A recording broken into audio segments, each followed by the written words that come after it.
సరే someone observe చేయండి. Non maths student simplification చాలా భయపడుతున్న మోడల్ ఇది. మీరు ఒకసారి అబ్జర్వ్ చేసి క్వశ్చన్స్ ఎట్లా చేయాలో చెప్తాను చూడండి.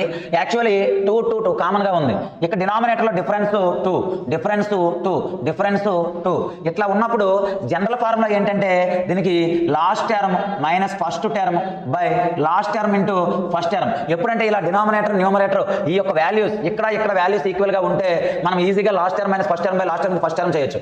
లాస్ట్ టర్మ్ అంటే డినామినేటర్ లో ఏదైతే లాస్ట్ ఉంటుందో అది మనకు లాస్ట్ టర్మ్. ఫస్ట్ టర్మ్ అంటే డినామినేటర్ లో ఏదైతే స్టార్టింగ్ ఉంటుందో అది మన ఫస్ట్ టర్మ్. మరి లాస్ట్ టర్మ్ అంటే ఇక్కడ 13 మైనస్ ఫస్ట్ టర్మ్ అంటే 3 by last term into first term 13 into 3 13 minus 3 10 by 13 3 39. ఓకేనా?